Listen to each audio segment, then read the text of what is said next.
أعوذ بالله من الشيطان الرجيم بسم الله الرحمن الرحيم الحمد لله رب العالمين والصلاة والسلام على رسول الله محمد وعلى آله محمد.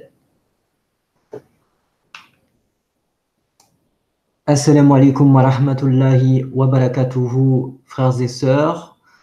En ce début de soirée de ce lundi 17 juin de l'année 2019, il est précisément 18h51 et nous venons, frères et sœurs, dans ce live apporter des éléments introductifs sur la question de ce que le frère Mohamed Medmati va aborder ce soir, va étayer, va argumenter, à savoir le sujet des tarawih. Comme vous avez pu le constater dans la bande-annonce de ce live, tarawih, on appelle ça polluer la scène du crime. On appelle ça polluer la scène du crime. Et vous avez pu, pour ceux et celles qui se sont tenus informés, pu constater qu'en effet, on a mis un extrait d'un shir qui, en tout état de cause, comme le frère Mohamed Medmati l'avait abordé il y a éventuellement quelques mois de cela, la question que on rend licite le sang des musulmans, on rend licite le sang des musulmans de par le fait qu'on ne ferait pas tarawih. C'est quand même très très très particulier, c'est extrêmement grave comme propos qui sont tenus. Surtout à l'aune des recherches, des études du frère qui nous porte chaque jour des enseignements et qui nous a démontré, je dirais par A plus B, que les tarawih sont une prière innovée, une innovation blâmable, dont je rappellerai aux frères et sœurs éventuellement quelques hadiths qui portent sur ce sujet. Je passe le salam alaikum à tous les frères et sœurs arrivant sur ce chat. Je remercie les frères et sœurs du soutien que vous nous portez aux frères dans le combat qu'ils mènent, dans ce qu'il fait pour tout simplement pour la revivification de la religion. Donc je remercie tout particulièrement les frères et sœurs qui soutiennent le frère Mohamed Medmati, en déplaise à ceux et celles qui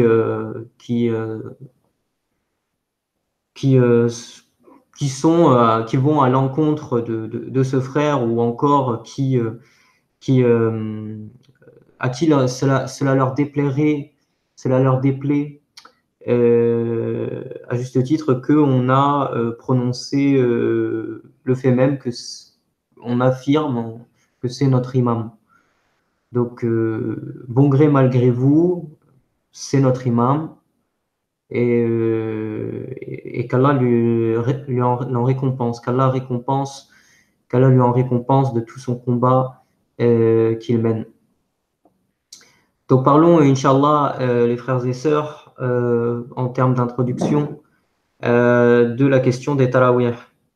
Donc, on a vu au su et au vu de tous que les tarawih sont une innovation blâmable. Une innovation blâmable pour un certain nombre de raisons, dont on dira l'une des dernières raisons que l'on peut affirmer et qui vient clore ce sujet est la phrase du prophète Mohammed alayhi salatu wassalam, alors que ses compagnons étaient venus jeter des petits cailloux à sa fenêtre, à sa porte, plus exactement, est sorti en colère et a prononcé ces paroles, à savoir euh, aux gens, aux croyants, priez chez vous, car la meilleure des prières pour un homme est celle qui est faite chez lui, sauf la prière obligatoire. Et donc, à travers ce hadith, à travers particulièrement cette parole qui est rapportée dans les textes de Bukhari et de Muslim, on se rend compte de manière établie que le prophète alayhi salatu wassalam a interdit cette prière et a donné la raison pour laquelle les gens doivent prier chez eux, parce qu'elle est meilleure.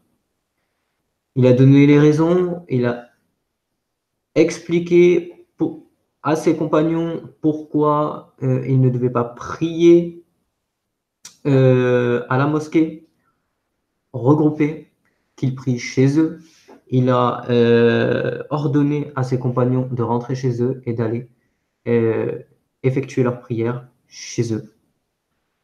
Et ceci nous rapporte, c'est rapporté par Ibn Shihab, que c'est resté comme cela jusqu'à la mort du prophète, puis au début du califat, puis pendant le califat de Abu Bakr as-Siddiq et jusqu'au début du califat de Omar ibn al-Khattab. Donc j'introduis juste ce sujet pour faire dire qu'en effet, ces éléments-là, que je les prends de manière isolée, et le frère étayera tout cela, Inch'Allah, et apportera, qui plus est, son explication et éventuellement l'extension des enseignements qu'il nous avait fournis éventuellement auparavant. Inch'Allah.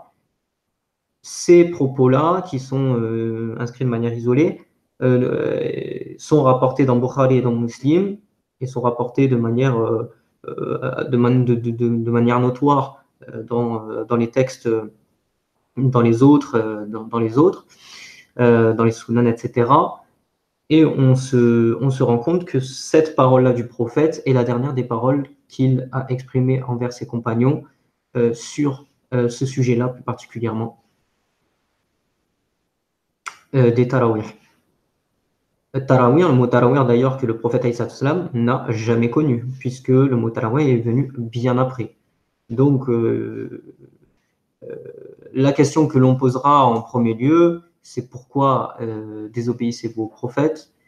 Et puis, se suit une flopée de questions à travers lesquelles, Inch'Allah, le frère pourra nous répondre à ces questions, Inch'Allah. Je passe le salam alaikum encore une fois à tous les arrivants. Je remercie les frères et sœurs d'être sur ce chat, de soutenir le frère dans son combat. Et je passe salam alaikum au frère Ali Bibi, au frère Mohamed, Kubtani, Karimka, Omar BMW, Zahkad, Kenshiro Dazo. Je passe le salam alaikum au frère, je suis Abouil, je ne t'ai pas vu frère, excuse-moi. Salam alaikum ACI. Voilà, salam alaikum à tous les frères et sœurs. Le frère Muhammad ne va pas tarder à arriver, Inch'Allah.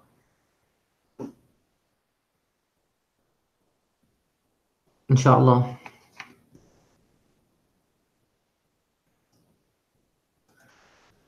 Donc en effet, le prophète a bien interdit cette prière. Salam alaikum, frère Muhammad. Alaikum salam, frère Abdelrahman, ça va? Ça va, alhamdoulilah, et toi? Ouais, ça va, j'ai du son? Ouais, tu as du son, frère. D'accord. J'ai pas écouté l'introduction parce que j'étais au téléphone. Ouais.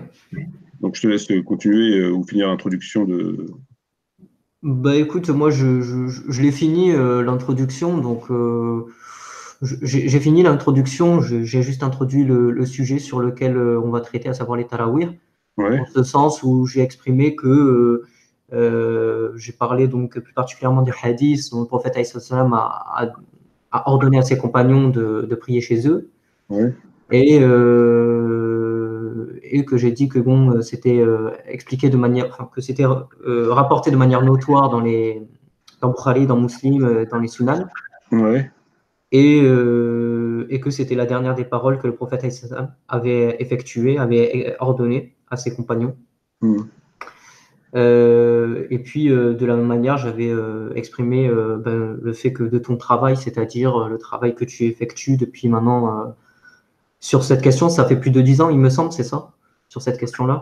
Oui, il faut compter une petite décennie, effectivement. Mhm. Voilà, donc sur cette question-là, et que tu avais démontré par A plus B que les Talaware sont bien une innovation blâmable. Absolument, absolument. Alors, je vais reprendre la parole, si tu veux bien, Akhi. Je t'en prie, frère. Alors, avant toute chose, أعوذ بالله من الشيطان الرجيم بسم الله الرحمن الرحيم والصلاة والسلام على سيدنا محمد وعلى آله وصحبه أجمعين. Assalamu alaikum wa rahmatullahi wa barakatuh. Donc, je salue toutes les personnes qui sont présents, qui ont eu la bienveillance de venir sur le live, qui a été improvisé. Je l'ai improvisé, c'était pas prévu. Abdelrahman, tu peux arrêter de faire du son, ce serait gentil. Ouais, je m'arrête. Merci. Donc c'était un sujet en fait qui n'était pas prévu et il m'est venu à l'idée hier soir lorsque j'ai commencé un petit peu à revenir sur les tarawih et j'avais compilé à travers un fichier les découvertes que j'ai fait par rapport à ce sujet.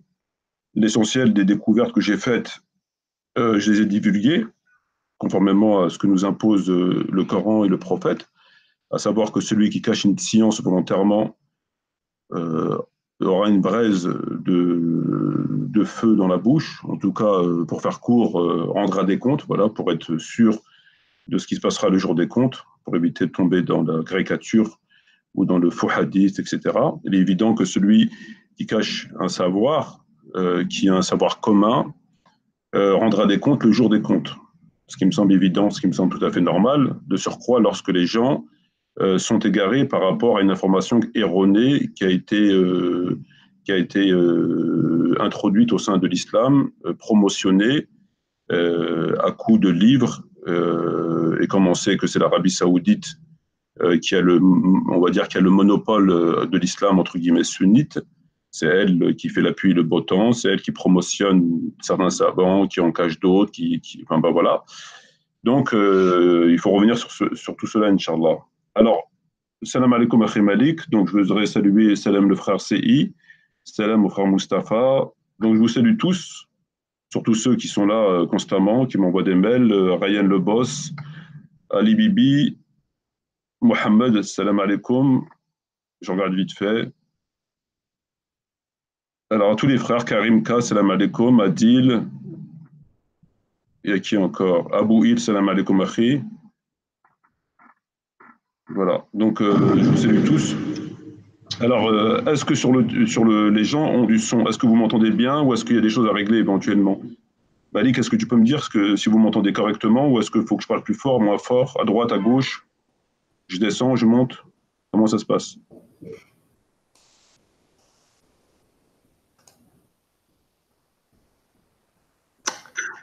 Moi, je pense qu'ils doivent bien t'entendre.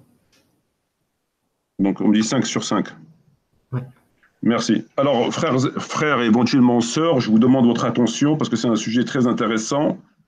C'est un sujet très intéressant puisque ça va mettre en lumière une facette de la question des tarawih qui n'a jamais été évoquée nulle part et que moi je vais vous divulguer ici. Ça n'a jamais été évoqué, je dis bien jamais. Et à force de lire et de compiler les textes, on y voit un peu plus clair. Alors, donc je vous demande votre attention et après, à charge à vous d'aller vérifier ce que je vous dis et de considérer le bien fondé de ma démarche ou pas. Alors, le titre de ce live, comme vous pouvez le constater, At-Tarawih, at-tarawih, on appelle ça polluer la scène du crime. Alors je pense que chacun d'entre vous sait qu'est-ce que ça veut dire, à quoi renvoie la pollution d'une scène du crime.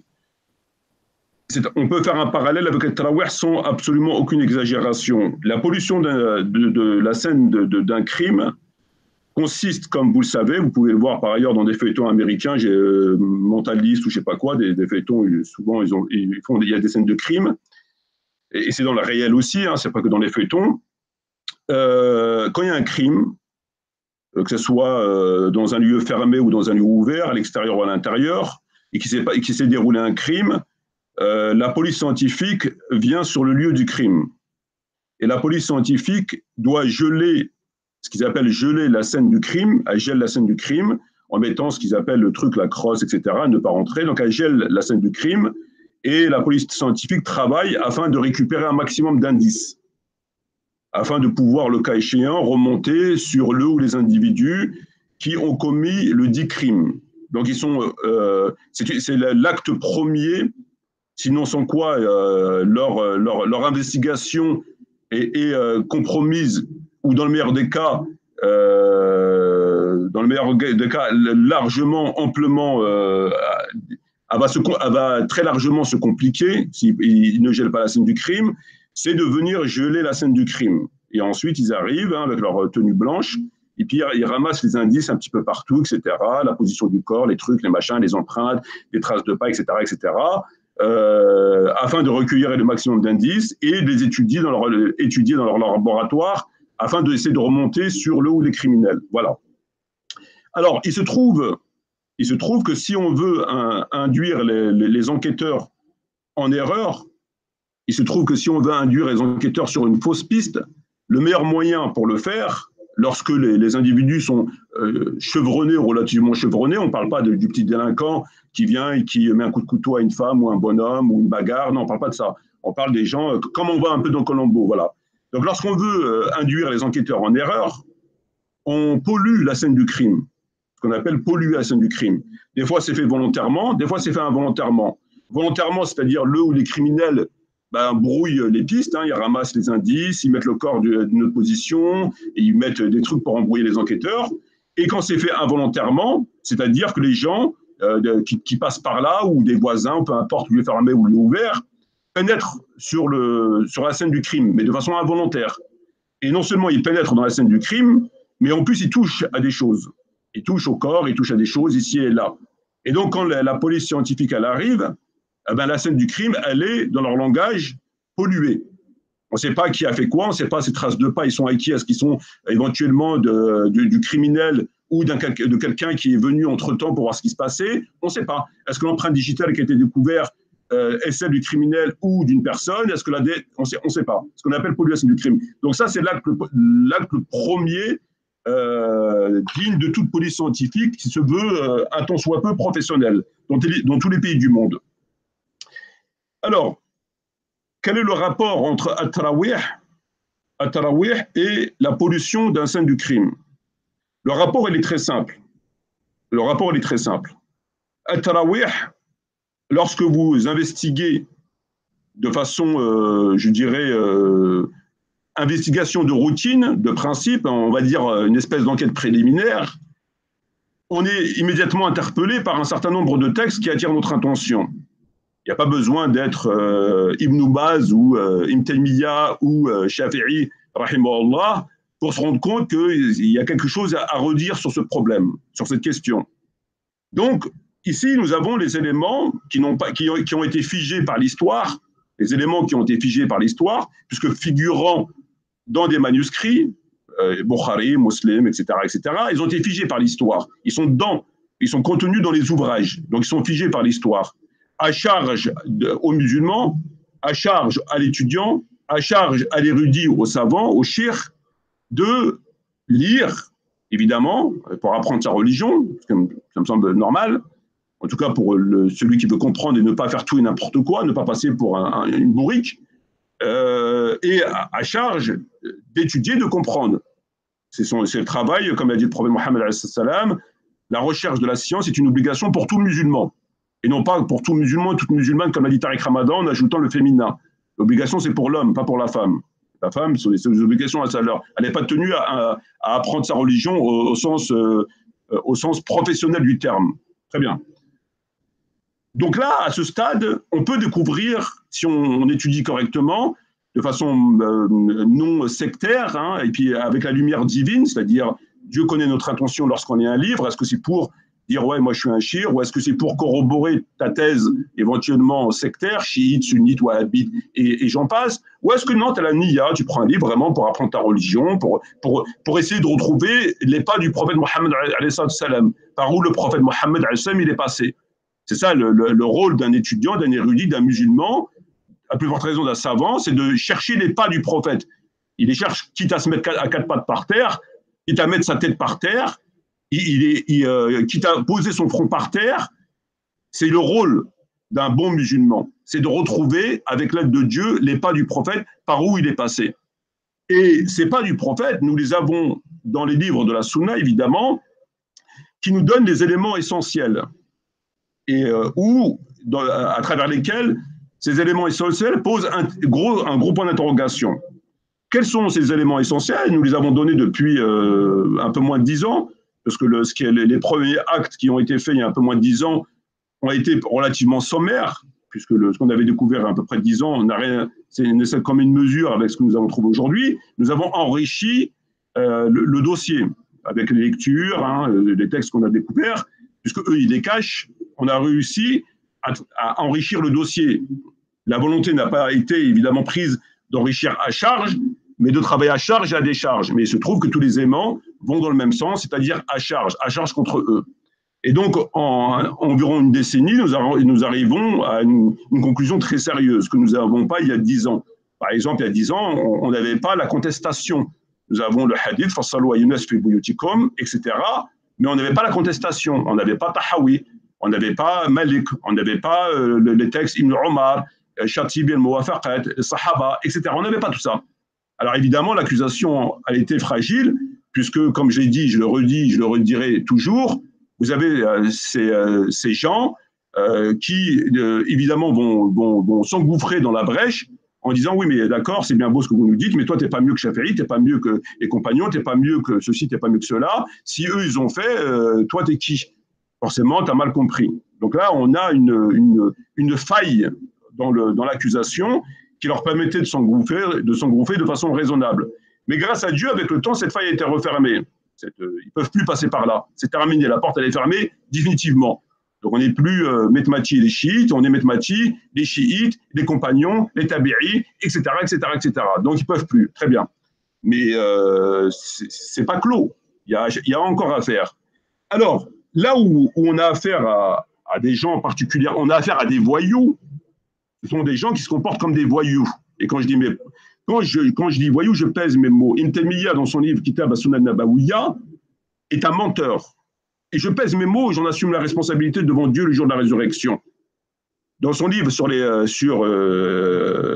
Sunnah an-Nabawiyya, concernant le chapitre d'At-Tarawih, il ment. Il ment volontairement. Il a caché sciemment la vérité. C'est un menteur. Il a menti sur les Tarawih, volontairement, de façon professionnelle. Et je pèse mes mots.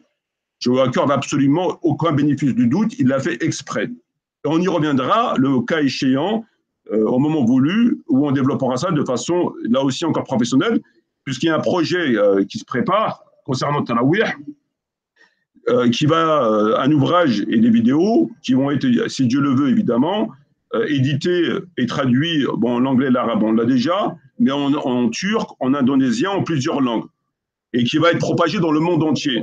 Je pense qu'il va falloir qu'ils sortent de leur trou et qu'ils répondent aux questions. Donc là, on a fait le tour de la France. Celui qui a compris, tant mieux pour lui. Celui qui n'a pas compris, tant mieux pour lui. S'il comprend un jour, tant mieux. S'il ne comprend jamais, il comprendra un jour d'une façon ou d'une autre. Ce n'est pas un problème. Maintenant, il faut aller voir ailleurs ce qui se passe et dire aux gens, voilà ce qui se passe. Donc, il y a un lourd projet. D'ailleurs, ça fait partie du projet numéro 1 dans mes activités à venir. C'est le projet numéro 1. Il n'y en a pas un avant. C'est de reprendre tout et faire l'édition d'un livre en turc, indonésien, anglais, arabe, français et puis probablement d'autres langues, et le propager partout, ainsi que des vidéos qui seront, Inch'Allah, traduites. C'est le projet numéro 1. Il faut que tout le monde entende ce point-là. Après, chacun en fait ce qu'il veut. Ça, c'est clair.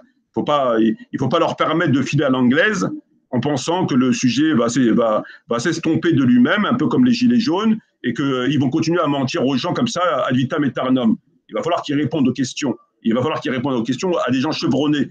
On n'est pas dans la petite fille qui appelle les imams, et que chaque imam lui dit tout et n'importe quoi, et comme elle ne connaît pas sa religion, elle ne sait pas à quoi répondre, parce qu'elle ne connaît pas. Là, ça ne va pas se passer comme ça si Dieu le veut. Ils vont arrêter de mentir sur le prophète, et surtout d'égarer les gens. Donc, revenons au sujet. Alors, ce courant de pensée, parce que c'est ce courant de pensée qui cause problème, ce n'est pas les savants en général. Il ne s'agit pas de mettre en accusation les savants en général de l'islam. C'est un courant bien précis qui a le monopole de l'islam, notamment maghrébin, archi-présent sur la toile. Donc, c'est ce qu'on connaît, que vous voyez partout dans les vidéos. C'est ce courant-là qui cause de très gros problèmes à l'islam sur un certain nombre de points. Et ce courant-là, qui se comporte comme des voyous, parce que c'est un courant qui est, on connaît leur positionnement par rapport à Omar ibn Khattab radiallahu anhu. Donc le courant de al-minhaj ad-dassisa wal-hila, le minhaj du complot et de la filouterie. Alors le minhaj du complot et de la filouterie, pour introduire le sujet, pour comprendre la mentalité de ces gens, les tarawih, ils n'ont pas décidé du jour au lendemain de mentir sur les tarawih. C'est pas venu comme ça en disant on va mentir sur les tarawih. Comment vient le mensonge par rapport aux tarawih? Il vient par rapport à leur sectarisme et à leur courant de pensée. Parce que ce positionnement est en rapport avec tous les sujets qui causent problème. Si nous reprenons la problématique de Aïcha radiallahu anha concernant la bataille du chameau et d'autres choses qui figurent et reconnues par l'ensemble des musulmans du monde, y compris évidemment sunnites et des plus sectaires, les faits sont établis, c'est du factuel, nous avons constaté à maintes et maintes reprises qu'ils mentent, qui minimisent, qui nient. Ça, on l'a vu. Il n'y a plus rien à prouver en ce sens. Et ils le font pourquoi? Ils le font parce qu'ils ont un positionnement concernant la mère des croyants, la femme du prophète Mohammed, et donc ça leur cause problème de reconnaître qu'effectivement, la bataille du chameau cause problème. Effectivement, elle n'avait rien à faire à des milliers de kilomètres de chez elle. Effectivement, ce n'est pas le rôle d'une femme, de surcroît l'épouse du prophète Mohammed ou d'un prophète, d'aller guerroyer et contre le gendre du prophète, le calife en titre, qui n'était pas n'importe qui, hein, ce n'était pas un commercial qui passait par là et qui dit tiens, moi je vais bien occuper ce poste. Non. Donc ça cause problème. Effectivement, on ne peut pas. Je veux dire, là, il y a outrage à magistrat. Là, devant des gens normaux, tu tiens les propos qu'ils tiennent, il y a outrage à magistrat. Mais ils le font. Ils le font parce qu'ils ont affaire à des gens qui gobent tout, et de toute façon, les gens s'en tapent. Donc, ils peuvent leur dire tout et n'importe quoi, ça passe sans aucun problème. Bon. Ils le font par rapport à Omar ibn Khattab, ils ont la même position. Lorsque nous rencontrons des difficultés par rapport à la question du jour du jeudi ou à d'autres sujets, ils ont le même positionnement, qui se résume finalement, circuler, il n'y a rien à voir. Et celui finalement qui insisterait un peu plus que les autres, il faut le discréditer en l'accusant de l'accusation non pas d'antisémite, parce qu'ils ont les mêmes outils. Hein. Quand tu critiques l'État d'Israël, on ne dit pas tu es antisioniste, on dit tu es antisémite. C'est un handicap. Là, on dit il est chiite. Bon, dans le meilleur des cas, il a des vapeurs chiites. Alors que ce que tu donnes et ce que tu mets en avant, évidemment, c'est légitime, tu as le droit. C'est des textes qui nous appartiennent. Et à charge au savant de te répondre. Le savant est quand même là pour répondre aux gens. S'il est dans l'incapacité de répondre, c'est lui le problème, c'est pas toi. Toi, en tant que musulman et en tant qu'étudiant, c'est légitime de dire tiens, il y a ça, est-ce que tu peux m'expliquer? Alors, où il te répond, ou il ne te répond pas. S'il ne te répond pas, c'est qu'il ne peut pas te répondre. S'il te répond et qu'il te dit tout et n'importe quoi, tu es en droit de ne pas accepter. Et le problème, eux, c'est qu'ils ne veulent pas qu'on pose des questions. C'est-à-dire qu'il faut accepter la réponse, même si c'est tout et n'importe quoi. Et si tu insistes, tu n'es pas bien. Le problème, c'est toi, ce n'est pas eux. Alors, ce positionnement, il est permanent. Hein. Il est par rapport à Aïcha, il est par rapport à Omar ibn Khattab, il est par rapport à Muawiyah, moins un peu pour son fils, parce que c'est quand même abusé, hein. Il a quand même commis des viols, son fils, il a quand même attaqué la Kaaba, il a quand même fait des massacres. Bon, là, c'est un peu, je veux dire, bon, c'est même plus défendre l'indéfendable. Là, bon, c'est. Quoique Ibn Taymiyyah, il a outrepassé la limite, puisqu'il considère qu'il faut dire ni du bien ni du mal sur Yazid. Ni du bien ni du mal. On ne doit pas avoir d'avis, en fait, finalement. On n'a pas le droit. Tu dis ni du bien ni du mal. D'autres savants considéraient qu'il ne fallait pas l'insulter, malgré ce qu'il a fait, disant par là que, adoptant une position politique, en disant, mais si on accepte et on peut l'insulter, ça ouvre la porte à l'insulte vis-à-vis de son papa, en l'occurrence Muawiyah ibn Abu Sufyan. Donc ils ont dit il ne faut pas autoriser l'insulte sur Yazid, parce que ça ouvre la porte à son... Donc c'est politique. C'est politique, c'est pas théologique, c'est pas on peut l'insulter parce qu'il mérite de t'insulter conformément au livre. Non, non, il mérite de l'insulter, mais on ne va pas l'insulter parce que c'est politique. C'est rien à voir avec la religion. Et donc, cette positionnement, elle est permanente. Elle est permanente. C'est une position permanente. Ça fait partie de cette secte. Cette secte de la filouterie et des coups foireux, c'est permanent. C'est pas que pour Omar ou pour Aïcha ou pour Omar. C'est permanent, c'est comme ça. À chaque fois, d'ailleurs, Nawawi le dit. À chaque fois que vous voyez une critique sur un compagnon, vous devez trouver tous les moyens inimaginables pour la contester. Et il le fait, lui, il le fait très bien dans son char. On en a parlé pendant des mois et des mois. Il fait des trucs extraordinaires. C'est la position de Nawawi, donc c'est ce fameux axe Nawawi, Mtaymiyyah, etc., et qui promotionne, qui a les pétrodollars, et qui a imposé l'islam maghrébin au Maghreb, en France, c'est eux. Hein. C'est pas, des savants, il n'y en a pas que 22. Il y en a des milliers de savants qui ont marché sur cette terre, des compagnons, des tabi'is. Donc, il n'y a pas juste 24 savants, et puis le reste, ils comptent pour du beurre. Ils sont là pour porter des livres. Absolument pas. Donc, il n'est pas étonnant, finalement, de constater que par rapport au Tarawih, ils ont fait la même chose. Ils ont fait la même chose que Siffin, que la bataille du chameau. On en a déjà parlé, Siffin, comment il nie des évidences, en disant les deux, ils ont raison, alors que le prophète, il a jamais dit que les deux, ils n'avaient pas raison, etc., etc., etc. Très bien. Maoudoudi, il explique très bien dans son livre Le Califat à la royauté. Lui-même a été taxé, d'ailleurs, par de chiites. Très bien. Donc, il n'est pas étonnant, finalement. Finalement, il n'est pas étonnant, c'est pas étonnant que sur le reste, ils font la même. Donc, le fait de nier les tarawih, etc., c'est pareil. C'est pas plus grave que de nier le jour de jeudi, etc. C'est un positionnement qui est propre à cette secte. Donc, quand tu adhères à cette secte, il faut adhérer à ça. C'est comme ça. C'est pas nouveau. Il n'y a rien d'extraordinaire. Ça, il faut bien le comprendre. Et ça va tellement loin que, comme je l'ai dit, que les salafs apprenaient à leurs enfants l'amour d'Abu Bakr et de Omar ibn Khattab, radiallahu anhuma, comme ils leur apprenaient le Coran. Ils leur apprenaient à leurs enfants l'amour des deux califes, comme ils leur apprenaient leur Coran. Donc quand tu apprends à ton enfant l'amour de deux hommes, tu lui apprends comme tu lui apprends l'ayah du Coran, je pense que la messe est dite.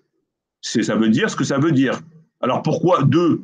Pourquoi pas Ali? Pourquoi pas Uthman? Pourquoi pas l'autre? Allahu a'lam. Ils ont décidé que c'est comme ça, c'est comme ça. Mais à partir de là, la messe, elle est dite. Il n'y a pas de problème. Ça, c'est un fait établi. Se composent ensuite deux éléments qu'il faut différencier.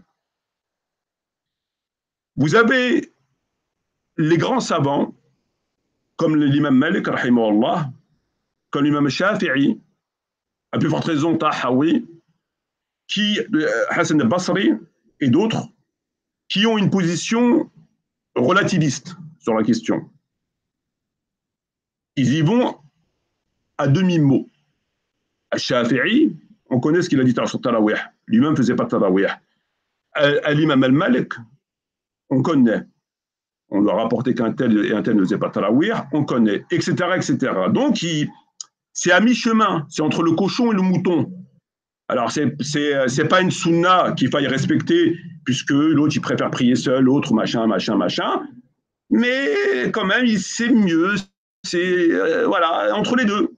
Voilà, on ne sait pas très bien sur quoi il se base. Ça l'est ou ça ne l'est pas. Ou il l'a fait ou il ne l'a pas fait. Ou on fait ou on ne fait pas.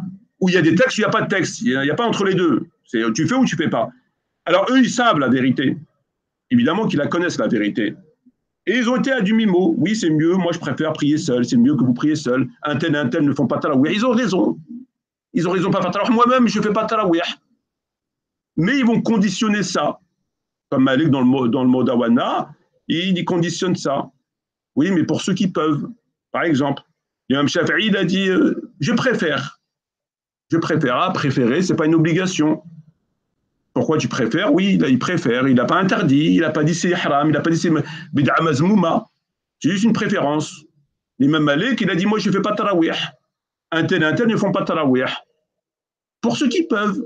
Donc, on conditionne, etc. Hassan al-Basri, il n'a pas répondu.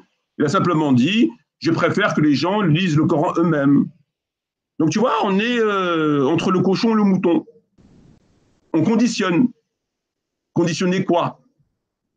Est-ce que le prophète Mohammed salam est venu et a conditionné? Est-ce qu'il est écrit quelque part dans le Coran, dans la Sunna, de A à Z, qu'on a des performances à faire par rapport à Tarawih? Est-ce qu'on est obligé de lire tout le Coran? Est-ce qu'on est obligé de faire telle et telle chose? Non. Chacun, le prophète a laissé la liberté à chacun de faire selon ses moyens, selon s'il travaille, selon si c'est une femme, un homme, qui soit marié, qui a des enfants. Voilà, il peut lire le Coran, il peut prier, il peut faire des du'as, il peut faire des zikr, il peut faire beaucoup de choses, il peut lire les hadiths, pourquoi pas. C'est apprendre sa religion, ça fait partie de l'adoration. Ça te permet de t'approcher de Dieu et de t'égarer du chemin tortueux. Donc le prophète, il a laissé ouvert. Vous ne trouverez jamais un texte qui impose aux musulmans une quelconque performance. Ça n'existe pas. Et d'ailleurs, aucun savant le dit. Donc pourquoi tu nous conditionnes? Ils peuvent quoi? Et pourquoi, si cet argument était valable, pourquoi des tabi'in, Nafi', Salam et d'autres disaient, si je ne connaissais qu'un seul verset du Coran, le répéter chez moi est préférable, le répéter toute la nuit est préférable que d'aller à la mosquée. Il faudrait savoir. Lui, apparemment, il n'est pas d'accord avec Malik. Il ne connaît qu'un seul verset, que Qul huwallahu ahad, Allahu samad, lam yalid wa lam yulid, ça lui suffit. Wa lam yakun lahu kufuwan ahad, ça lui suffit. Donc, tu vois, il y a des contradictions. Il faudrait savoir. Donc, évidemment, tout ça, en vérité, c'est pour ne pas dire les choses. Ne pas dire les choses au nom, évidemment, de ce que nous savons concernant le positionnement à cet endroit, Omar, Aïcha, Muawiyah, machin, etc. C'est clair. Mais eux, ils ont été quand même d'une relative honnêteté, même si ça m'a grandement déçu, parce qu'un savant qui cache une vérité rendra des comptes le jour de la résurrection. Il faut dire les choses, que ça plaise ou pas. Alors même si tu perds ton titre WBC, WBA, WBO, et que tu n'es plus champion du monde, parce que tu as osé dire la vérité, il faut l'accepter. Sinon, tu n'es pas un savant. Et ils savaient très bien, ces gens, que si demain, chez les Shafi'i, il a dit, il a dit les valeurs d'Ahl-el-Bayt, et ils m'ont dit, tu es un chiite.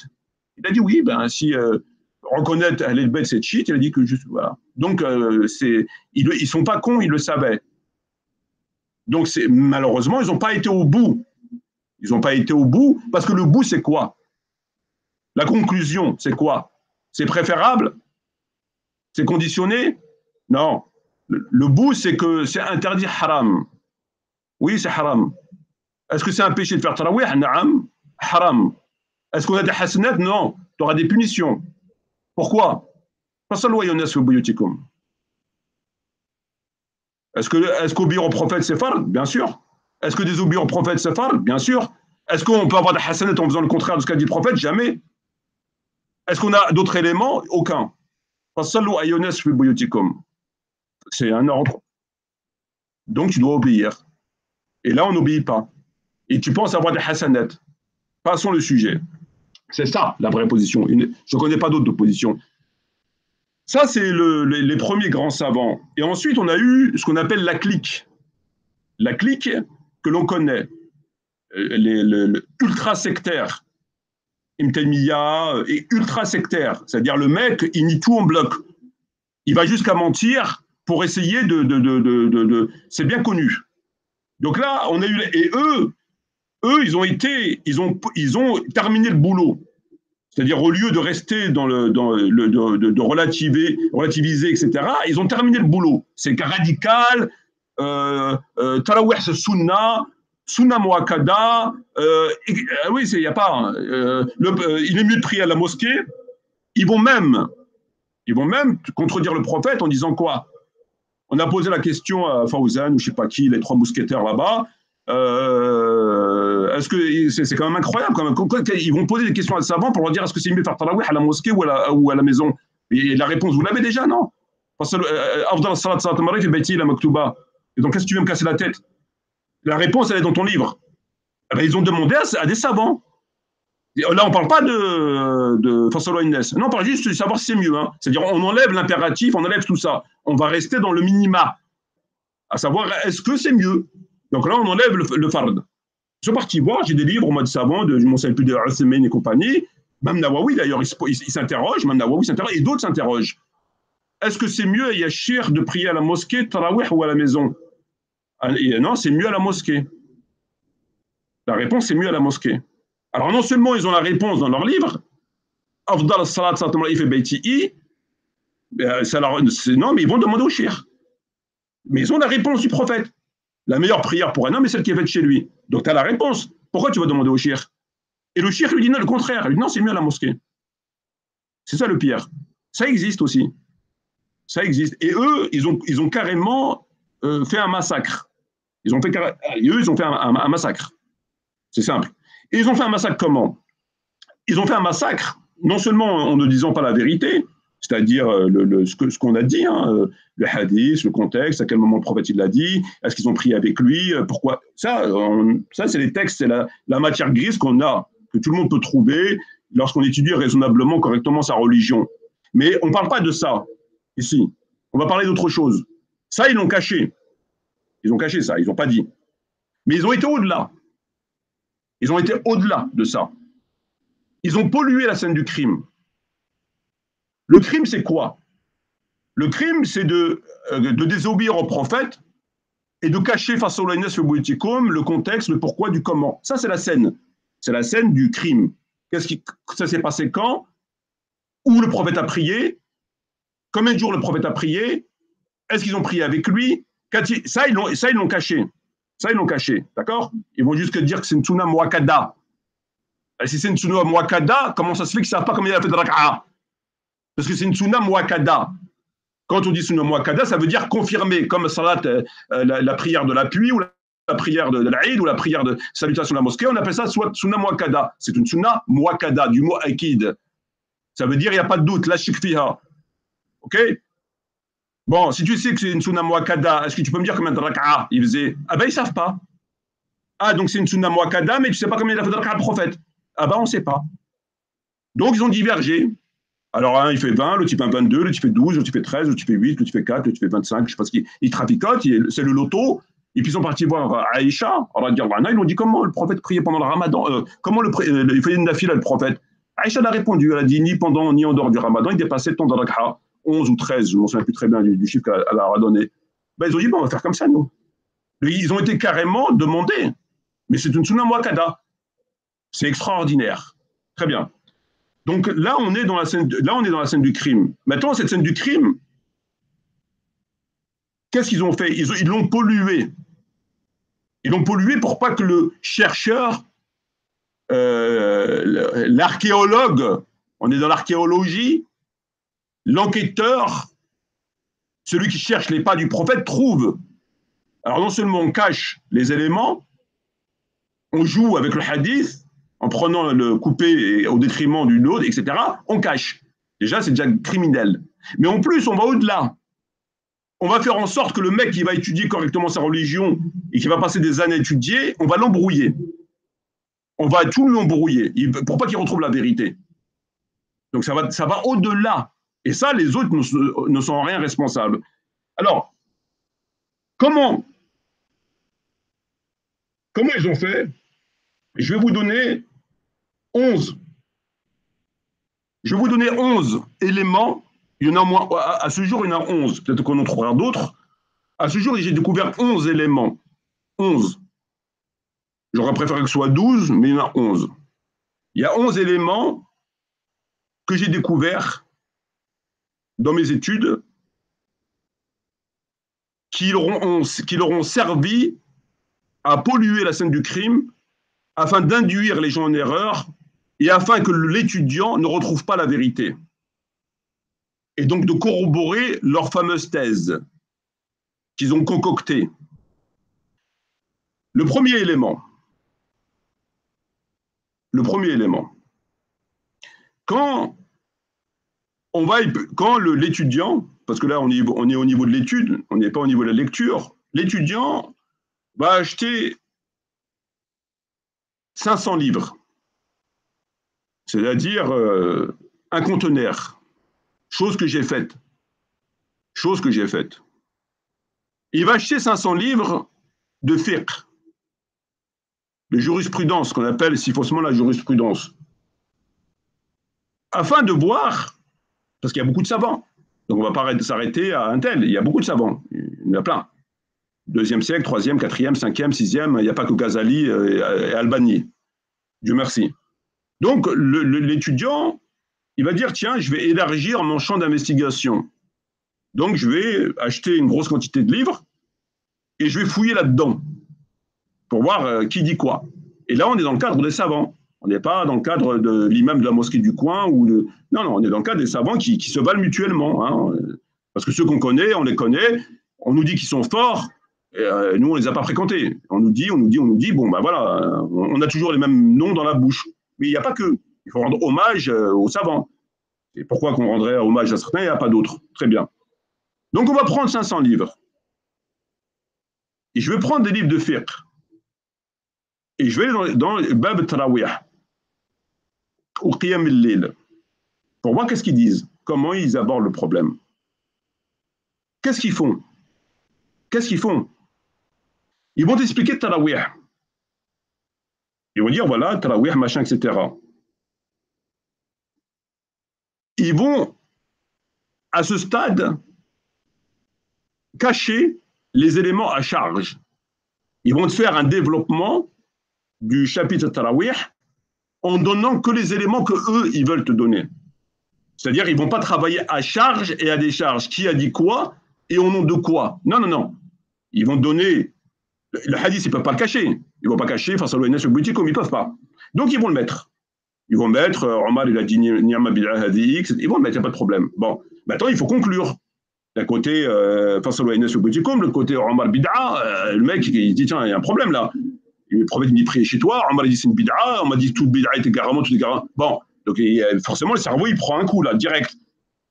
Ça c'est normal, parce que c'est les éléments qui t'interpellent. Je veux dire, quand un prophète dit prie chez toi, tu fais le contraire. Donc il y a un moment, ton cerveau, même si tu es un bourricot, ton cerveau dit tiens, est-ce que je confonds chez moi et la mosquée chez moi, ou je vais, je comprends pas. Et Omar bid'a, mais pourtant on m'a dit que bid'a. Bon. Donc les éléments interpellent le lecteur. Ils le savent. Ça, ils le savent. Donc maintenant, pour pouvoir le convaincre qu'il ne faut pas comprendre le hadith comme on doit le comprendre, qu'il ne faut pas comprendre l'innovation comme on doit la comprendre, ils vont te donner des éléments à décharge. Et non pas à charge et à décharge. C'est-à-dire ils ne vont pas te mettre le pour et le contre et te laisser choisir. À charge et à décharge. Normalement, un livre de jurisprudence, c'est ça. Il te met les éléments à charger. Qui dit quoi? C'est normal. Comme ça, après, tu fais ton choix. Eux, ils vont cacher les éléments à charge. Ils ne vont pas les mettre. Ici, nommé, ils vont mettre vraiment très peu. Et donc, il va travailler qu'à décharge. Et pour te ramener à sa conclusion. Donc là, on n'est pas face à une étude impartiale, qui se veut impartiale. C'est-à-dire, donne-moi les éléments à charge et à décharge, et afin que je puisse voir ce qui se passe dans cette histoire. Non. Ils vont cacher les éléments à charge, ils vont donner les éléments à décharge, ils vont donner un petit peu à charge, mais c'est tout. Et donc, ils vont expliquer, ils vont conclure, ils vont dire, voilà, c'est une sunna, machin, etc., et on n'en parle plus. Je ne parle même pas de leur imagination qu'ils ont inventée, à savoir que le prophète l'a délaissé, il est mort, on peut la faire, ça c'est du Walt Disney, là. Là, ils sont partis dans Walt Disney, ça c'est encore une autre histoire. Ça vient de leur cerveau. Le prophète ne voulait pas que ça soit une obligation, donc maintenant il est mort, etc. Ça c'est leur cerveau, ça. Ils l'ont inventé, ça. Je ne parle pas de l'imagination et du mensonge. Ça, c'est le premier point. Donc, ils ne travaillent pas à charge et à décharge. Ils travaillent à décharge. Très bien. L'essentiel, pas tous, l'essentiel. Grâce à Dieu, il y a des gens honnêtes.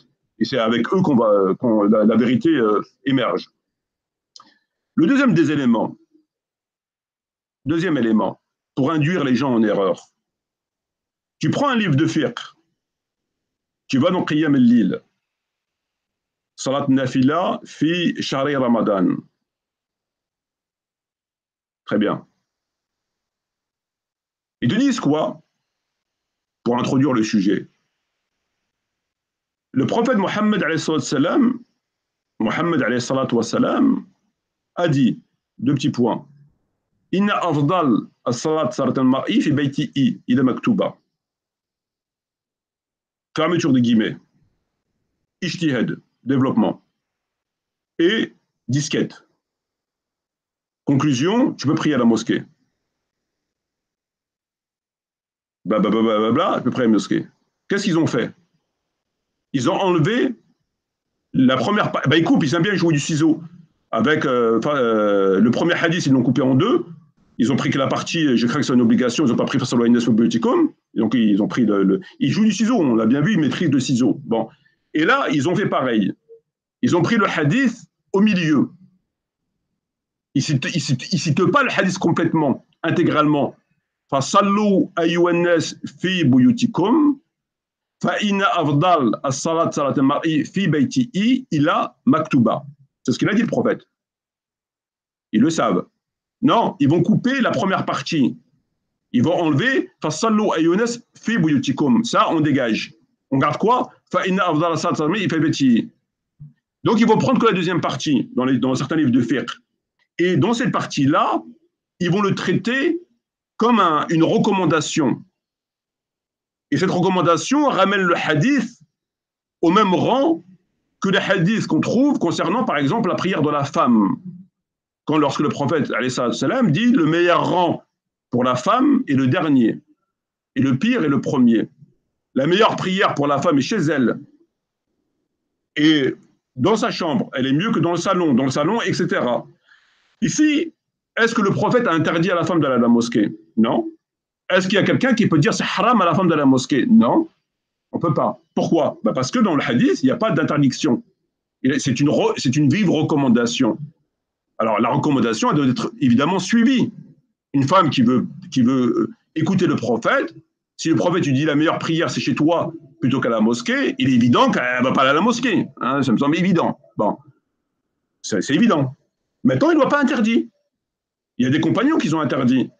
Il y a des gens qui sont interdits. Nawawi, beaucoup de savants sont venus, ils ont dit non, etc. On en a déjà parlé. Mais est-ce que le prophète a interdit? Il n'a pas interdit. Il a recommandé. Ainsi, lorsqu'ils enlèvent le premier morceau de hadith, Fasallu ayyuhannas fi buyutikum, ils ont enlevé l'élément qui détermine ou pas est-ce que nous sommes face à une obligation ou à une recommandation. Ils l'ont enlevé. Ils ont enlevé Fasallu ayyuhannas fi buyutikum. Ici, c'est un impératif. Et dans un contexte de colère, puisqu'il est sorti en colère. Il ne l'a pas dit en rigolant. Ça, ils l'ont enlevé. Donc, quand toi, tu ne connais pas, quelqu'un qui ne connaît pas, il lit le livre de fiqh, il va être d'accord, est-ce qu'on peut prier à la mosquée? Pourquoi? Parce que le prophète a simplement dit, la meilleure prière pour un homme est celle qui est faite chez lui. C'est tout. Donc maintenant, oui, d'accord, c'est la meilleure, mais compte tenu que blablabla, va à la mosquée. Pourquoi ils enlèvent la première partie? Parce que pour comprendre le propos du prophète, il faut laisser intégral, pour savoir de quoi on parle. Est-ce qu'on parle de recommandations, d'obligations, de conseils? C'est normal. Tu ne peux pas couper la parole d'un homme et faire un ijtihad sur 30%, 40%, 50%, 60%, 70%. Ça n'existe pas, ça. Il n'y a personne qui le fait, il n'y a qu'eux qui le font. Il n'y a qu'eux qui le font. Pourquoi tu coupes le hadith? Pourquoi tu enlèves le morceau? Pourquoi tu enlèves Fasallu ayyuhannas fi buyutikum? Pourquoi tu l'enlèves? Parce qu'ils savent très bien que s'ils mettent intégralement le hadith Fasallu ayyuhannas fi buyutikum, ils ne peuvent plus parler. Ils sont bloqués. Ils ne vont pas te dire c'est un conseil. Fasallu ayyuhannas fi buyutikum, c'était une obligation. Donc, si le prophète oblige, toi, tu vas dire quoi aux gens? Oui, mais il a dit ça, mais en fait, il ne savait pas très bien ce qu'il disait, il était énervé, il a été abrogé, il a changé d'avis. Tu vas dire quoi? Ils ne peuvent pas. Lorsque le prophète dit pas de prière après l'iqama, la salat ba'da l'iqama, est-ce que toi, tu peux venir dire si, on peut prier après l'iqama? Tu ne peux pas. Le prophète, il dit pas de prière surrogatoire après le kama. Il a dit, après l'adhan, oui. Pour celui qui veut faire nafila ba'd al-adhan, il peut, bien sûr. Allahu Akbar, lorsqu'il fait l'adhan, tu peux faire le nafila. Mais lorsque on prononce l'ikama, il n'y a plus de prière nafila. C'est terminé. C'est le prophète qui le dit. Est-ce que toi, tu peux venir me dire, oui, non, tu peux, oui, tu peux. Tu peux d'après quoi? Il a dit pas de prière après l'ikama. Pourquoi tu me dis tu peux? C'est un hadith, c'est un verset du Coran. Il n'y en a pas. Eh ben, c'est pareil. Donc ça, c'est un moyen de ramener le hadith et de le ranger dans la liste des recommandations et non pas des obligations, en enlevant l'impératif et en le réduisant à celui semblable à la femme de la prière à la mosquée et chez elle. C'est un conseil. Ça, ils le font dans les livres de fiqh. Troisième des points, ils ont inventé Bab Tarawih. Dans le Bukhari, par exemple, vous trouverez dans les éditions que l'on a, pas celle de Maisonneuve, il n'y a pas. Maisonneuve, moi, le fameux Bukhari des années 80, comme on me critiquait à l'époque, il se réfère à un Bukhari des années 80, comme si Bukhari des années 80, ça causait un problème, mais bon, venons d'eux, il n'y a plus rien d'étonnant, sinon ils ne seraient pas dans la poubelle de l'humanité. À la base, dans le Bukhari, il n'y a pas de Bab Tarawih. Dans le Bukhari, il n'y a pas de Bab Tarawih. Ils en ont fait, hein. Vous prenez les maisons d'édition, par exemple, à Nour, vous trouverez Bab Tarawih. À la base, il n'y en a pas. Il n'y a pas de Bab Tarawih. Il y a d'autres abouab, mais il n'y a pas de Bab Tarawih. Et bien, ils ont fait un Bab Tarawih. Comme si c'était normal. Pour induire les gens en erreur. S'il y a un Bab Tarawih, ben, c'est que le prophète faisait Tarawih, non? Parce qu'il y a un Bab. Donc, s'il y a un Bab, c'est logique. Ils ont inventé un Bab pour induire les gens en erreur, pour leur faire croire que ça fait partie du patrimoine, si patrimoine il y a, de la question, alors que ce n'est pas vrai. Ils ont inventé un Bab. Quatrième moyen, que tout le monde connaît, le hadith a été coupé. Ils ont bâti un ijtihad, Ibn Taymiyyah et consorts, sur le hadith. J'ai craint que cette prière ne devienne une obligation que vous ne pourrez pas faire. De là, en partant de ce hadith, ils ont fait un ijtihad. Ils ont dit, le prophète n'a pas interdit, il a simplement craint, le prophète il est mort, cette prière ne peut plus devenir une obligation, donc faites-la. Voilà ce qu'ils disent, mot pour reprendre seulement les propos de Taymiyyah. C'est pas vrai, puisque nous savons très bien, c'est une vérité incontestée et incontestable, que l'histoire des Tarawih, passons ce que nous savons, se termine par aller chercher le prophète en jetant des petits cailloux sur sa maison, sortant de chez lui en colère, disant ce qu'il a dit, et après il dit ordre qui a été exécuté à la lettre jusqu'à la mi-califat d'Omar ibn Khattab. En d'autres termes, les années suivantes, le prophète n'a pas fait. Durant le califat d'Abu Bakr, 2 ans et demi, il n'a pas fait, jusqu'au deuxième partie du califat d'Omar. Donc tout le monde l'a compris. Eux, ils ont écarté ça. Poubelle. On va prendre le hadith recommandation et on va mettre la disquette. Pourquoi tu prends recommandation? Pourquoi tu prends ce morceau de hadith? Tu fais ton marché. Et l'autre là-bas, tu l'as pas vu? Il n'est pas bon l'autre. Il n'est pas valable. Explique-nous. C'est fait exprès. Alors qu'ils savent. Dans la protection, évidemment, de leur sectarisme que l'on connaît, que j'ai évoqué. Cinquième moyen, Omar ibn Khattab a dit Ni'ma bid'a hadi'i.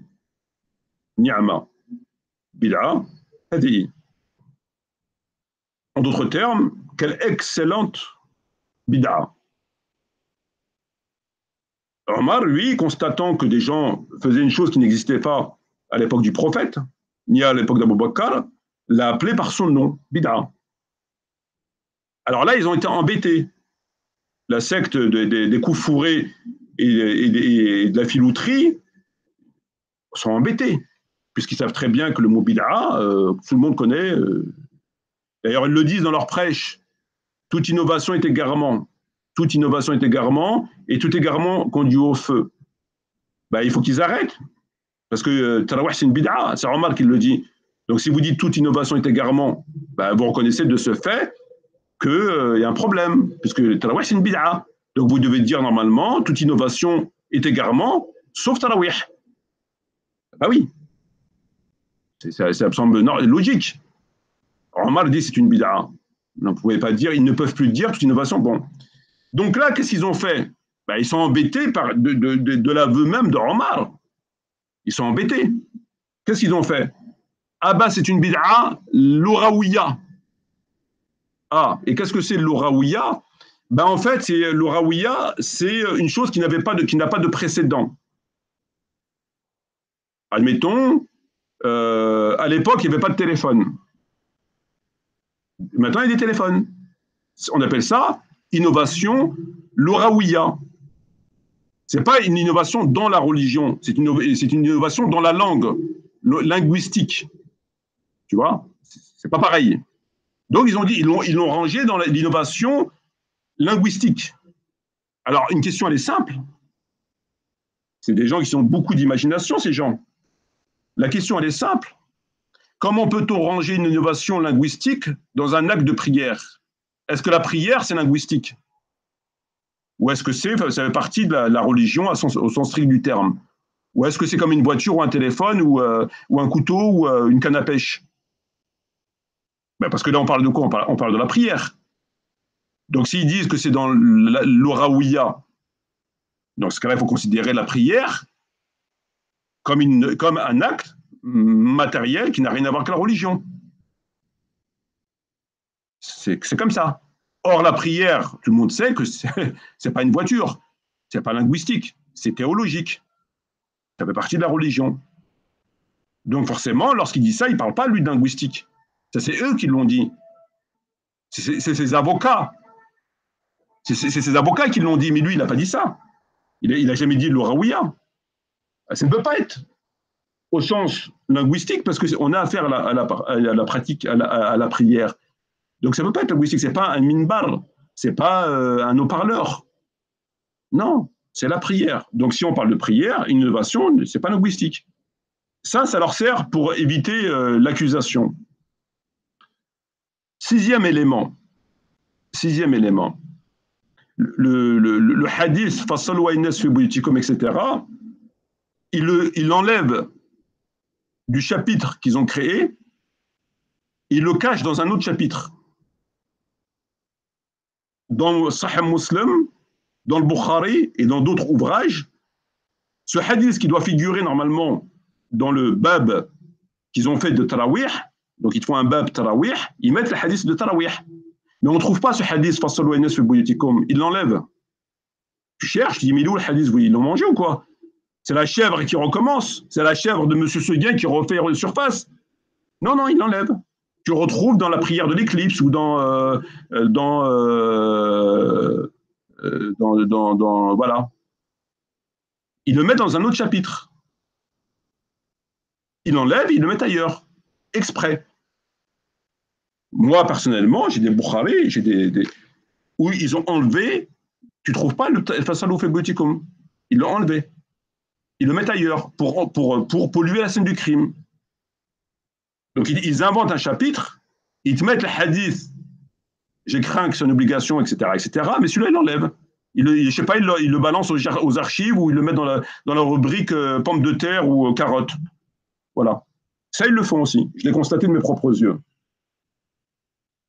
Septième élément, comme il l'a fait Uthman el-Khamisi, ce fameux shir qui nous expliquait que celui qui dit que le Coran, machin truc, etc., on l'a vu hier, ils font exprès, par exemple, je reprends ses propos.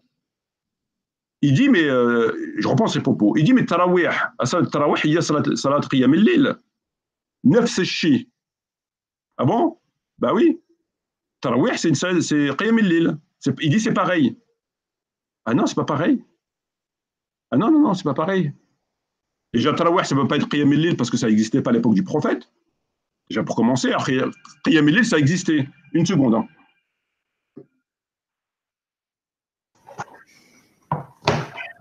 Ça va arriver.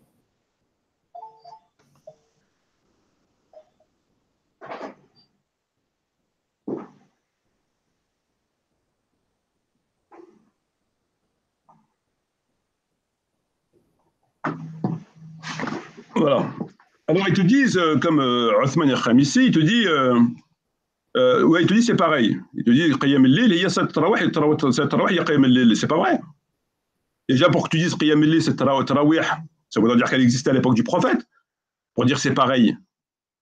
Ben oui, si c'est un synonyme, ça veut dire que le prophète, il la faisait, c'est pareil. C'est la même chose. Seulement, on l'appelle autrement. Voilà, c'est tout. C'est pas vrai. C'est faux. Qiyam al-Layl, c'est la veillée nocturne.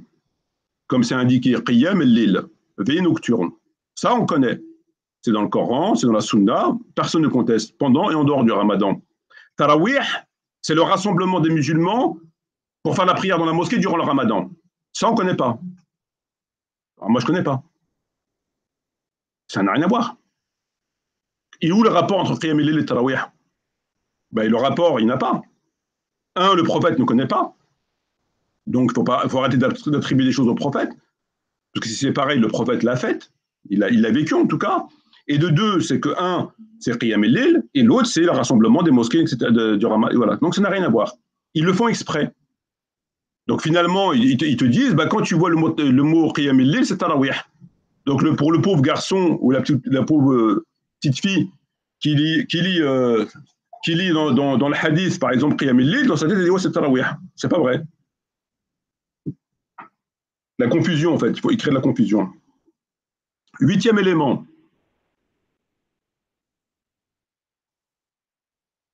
Alors là, là j'ai failli prendre le livre et le déchirer.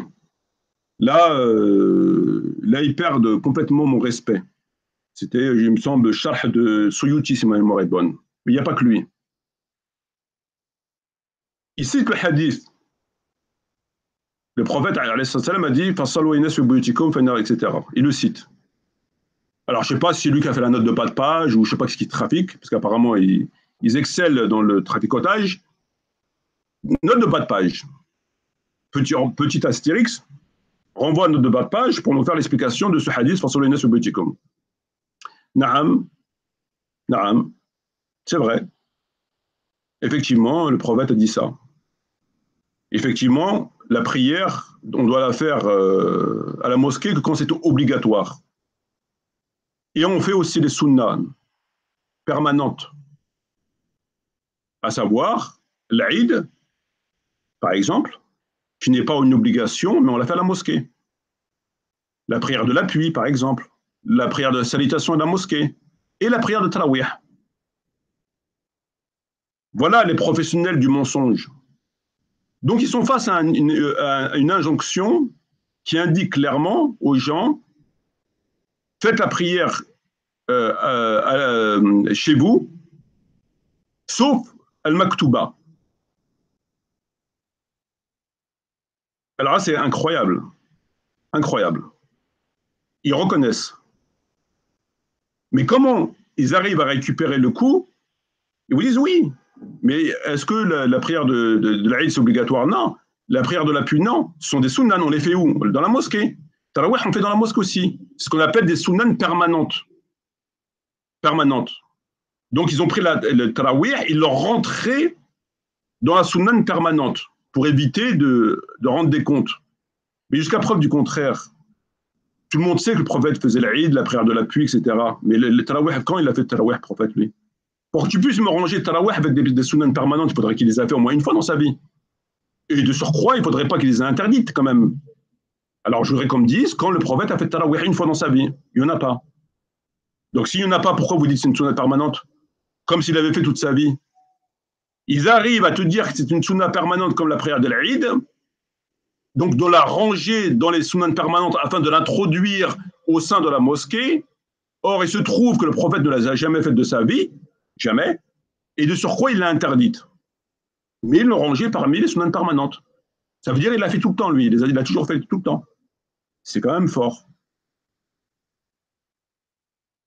Le neuvième élément, c'est que quand vous écoutez les savants comme Albani, Fawzan et l'équipe, et Taymiya, ils ont tous caché la contestation. C'est-à-dire que quand ils t'expliquent le Tarawih, Albani et les autres, ils te mettent que leur explication, en faisant croire aux gens qu'il n'y a rien d'autre, que les compagnons, le prophète, machin, truc, c'est bon. Et tous les textes de l'imam Tahawi, par exemple, qui dit Zalika Sawab, de Ibn Omar, qui dit tu écoutes tout comme un âne, et les textes qu'on a vus, ils n'en ont pas parlé. Ils n'en parlent pas. Ils font comme s'ils n'existaient pas. Que des sahaba ne faisaient pas tarawih, comme il le rapporte l'imam Shatibi dans le Muwafaqat, ils ne le disent pas. Ils cachent. Ils font croire aux gens qu'il n'y a pas d'autre truc. Tout le monde faisait. Il y a, comme ils appellent, un ijma'. Voilà. Il y a un consensus. Et celui qui sort du consensus est un agarré. Alors qu'il n'y a pas de consensus. Mais ils cachent, comme ils font dans les livres de fiqh, ils cachent à charge. Ils ne citent jamais la contestation. Ils l'occultent.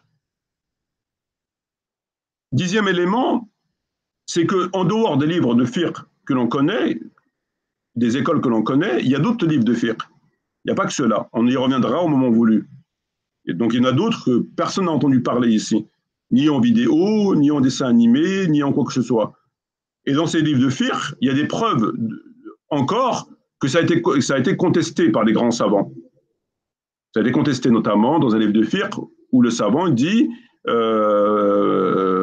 le prophète a interdit de faire le tarawih à la mosquée au nom de ce verset, de ce hadith. Cependant, les gens préféraient suivre le Omar qui a fait, etc. Il y a des livres de fiqh qui disent ça. Il le dit clairement.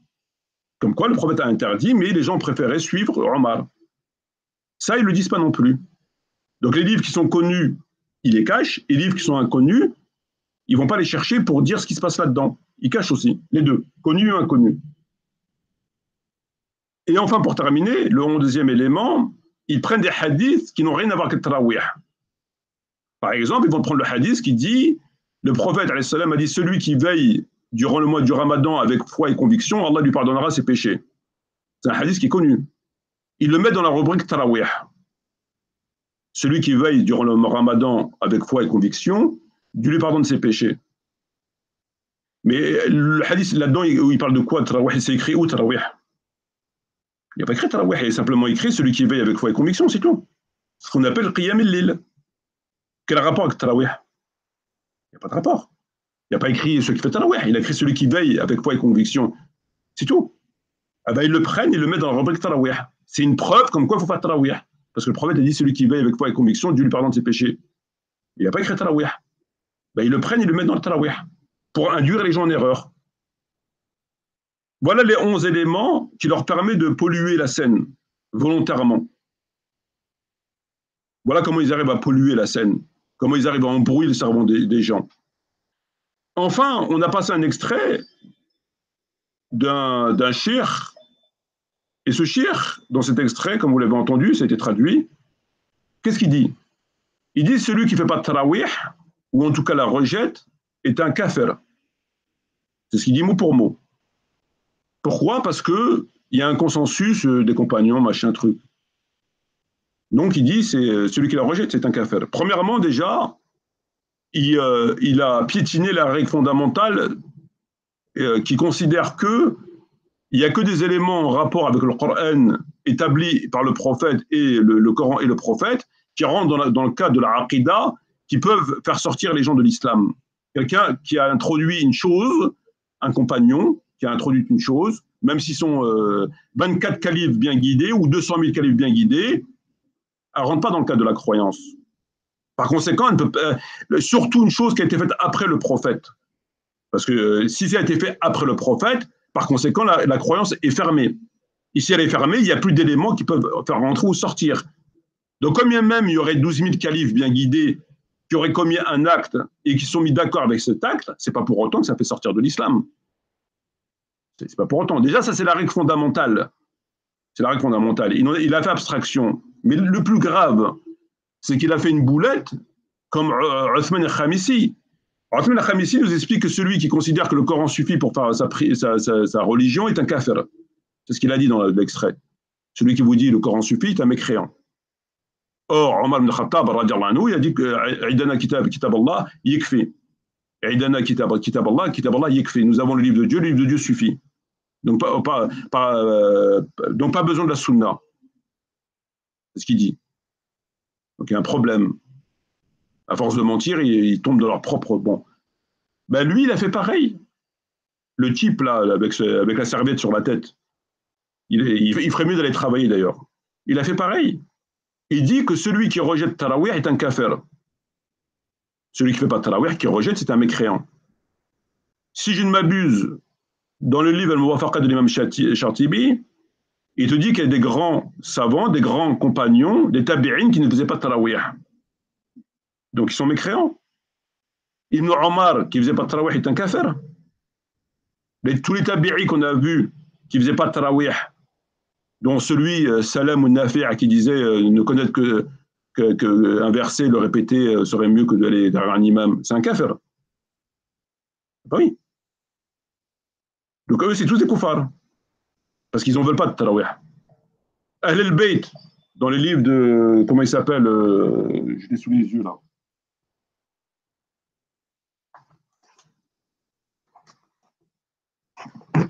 Dans le livre de l'imam Nil wal Abtar, Shawkani, il dit que dans son livre, Ahl al-Bayt ne faisait pas Tarawih, c'est des koufars aussi. Donc il y a des compagnons qui ne faisaient pas de Tarawih. Il y a des tabi'is qui ne faisaient pas de Tarawih. Il y a des grands savants qui ne faisaient pas de Tarawih, comme on le sait. Et lui, il vous dit, celui qui rejette Tarawih est un kafir. Donc eux, c'est des koufars.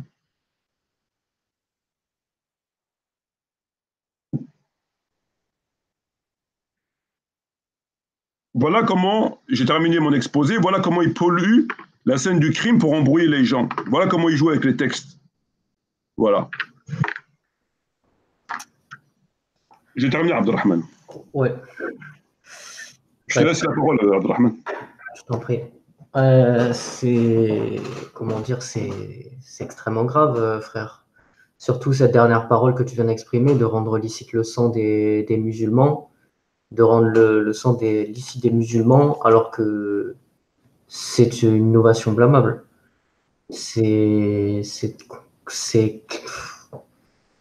Comment peut-on en venir en fait à ce genre de propos qui mettent en péril les gens, les biens, l'honneur des musulmans, l'honneur, le sang, enfin, tout ce que le prophète nous a indiqué pour préserver nos personnes, préserver nos biens. Et eux, ils viennent avec leur ijtihad, leur ijtihad, si on peut appeler ça un ijtihad, parce que, bref, c'est un effort d'interprétation, c'est ça, un ijtihad. Oui, ça n'est pas d'interprétation. Et du surcroît, si tu préfères, quand il dit qu'ils sont mis d'accord, c'est pas vrai, puisqu'Abou Bakr, il ne l'a pas connue, et elle a été contestée, d'accord. Donc, il rend le sang licite du musulman, alors qu'ils ne font qu'obéir au prophète. Donc maintenant, le fait d'obéir au prophète et de désobéir à Omar, ton sang, il est licite. Parce que toi, tu vas obéir au prophète. Quand il dit prie chez toi, ben, ton sang, il est licite. Il faut obéir à Omar. Et de surcroît, il sort des compagnons de l'islam, il sort des tabi'is de l'islam. Parce qu'il y en a plein qui ont contesté. Il les sort de l'islam, parce qu'il dit celui qui rejette Tarawih est un mécréant. Voilà. Donc toi qui vas obéir au prophète parce qu'il dit prie chez toi, ben t'es un kafir. Il ne faut pas obéir au prophète. Obéir au prophète fait sortir de l'islam. Par contre, il faut obéir à Omar. Quand obéir à Omar, c'est bon. Donc quand le prophète il dit oh, donnez-moi de quoi écrire, si Omar il dit non, ben, si tu dis obéir à Omar, t'es un mécréant. Il faut obéir à Omar. Donc c'est au niveau de règle de base, ça ne peut pas faire sortir de l'islam parce que ça n'a pas été fait par le prophète. Donc ça ne rentre pas dans le cadre de la croyance. Et de deux, c'est que les califes, ils n'ont jamais été d'accord sur ce point. De trois, c'est qu'il y a beaucoup de compagnons qui ne faisaient pas, etc. Donc il a tout faux. Il a tout faux. Il est complètement à côté de sa chachia, c'est babouche. C'est ça. En fait, la seule question. Ils prennent les devants en menaçant les gens. C'est-à-dire, ils vont jusqu'à menacer les gens de dire on va vous tuer si vous ne reconnaissez pas Tarawih. Ils menacent les gens. Donc ça veut dire que tu es obligé d'accepter. Et si tu n'acceptes pas, il vient, il te tue et il prend tes biens et tes enfants. Parce que tu n'as pas accepté Tarawih. Donc de force, tu dois accepter. De force. Voilà. Que ce soit le mensonge, c'est ça, tu fais de force. Quoi. De force. Ouais. De force. Incroyable. Et Moi, je parlais de la question de l'effort d'interprétation parce qu'à ce niveau-là, est-ce que c'est vraiment en fait un effort d'interprétation ou c'est plutôt un effort de la filouterie? C'est C'est quand un, même c'est un effort d'interprétation diabolique. diabolique, ouais, satanique. Voilà, Parce que quand même, un effort d'interprétation, l'interprétation, c'est quand même rester au niveau du texte, mais eux, ils font tout le contraire. tout à fait. Ils falsifient les textes, ils cachent les textes, ils dissimulent, et ils éludent des preuves, etc., etc. C'est plus... Voilà ce que j'ai. Ouais, Oui. ouais, vas-y, je t'en prie, je t'en prie.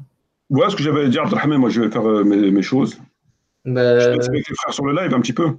ben, si des frères et sœurs peuvent, enfin plus particulièrement des frères comme le frère Malik, le frère S'ils Mustapha veulent monter, ou ouais. d'autres veulent monter, Je vais essayer de venir dans un petit quart d'heure. d'accord, Inch'Allah. Merci. Y a pas de problème.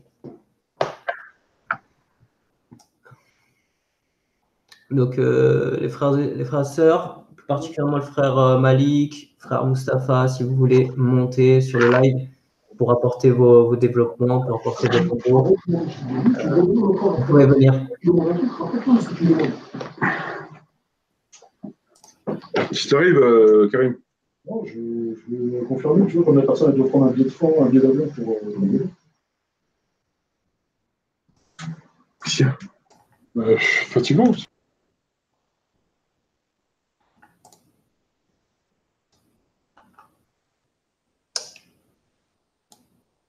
Comment je fais? Donc Nasser, si tu veux monter, alors il y a Nasser. Alors si tu veux monter, il faut que tu me passes ton adresse mail. Et moi, je vais te passer le lien Hangout. Tu me passes ton adresse mail via le chat.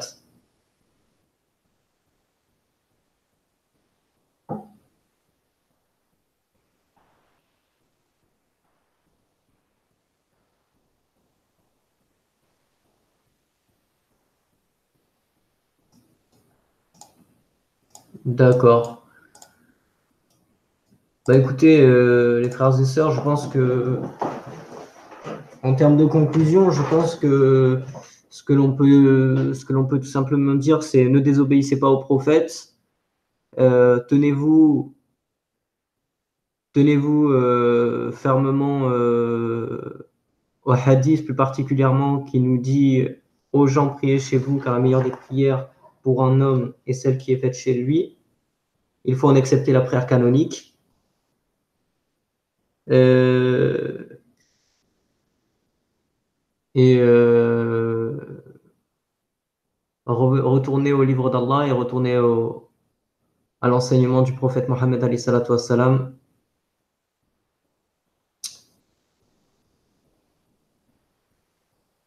Alors Nasser,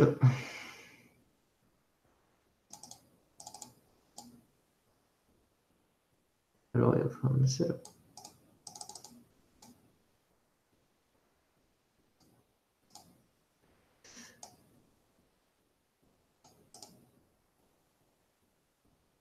Les frères, si vous n'êtes pas présents sur le live, je préfère m'en tenir à clore ce sujet et Inch'Allah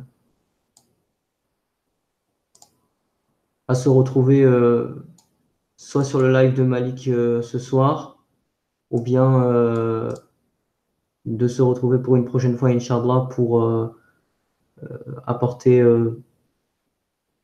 pour la darwa de l'islam des arguments, des éléments d'enseignement concernant le Coran, la sunna du prophète alayhi salatu wassalam. Donc, pour ma part, frères et sœurs, je vous passe le salam alaikum wa rahmatullah wa barakatuhu. Prenez soin de vous, prenez soin de vos âmes. Et merci encore pour le soutien du frère. Sur ce, salam alaikum wa rahmatullah wa barakatuhu, frères et sœurs. Salam alaikum, frère Malik, frère Mustapha, Ryan, Mercedes BMW, Abu Hil, CI et tous les autres frères que je n'ai pas cités. Merci à vous. Salam alaikum wa rahmatullahi wa barakatuhu.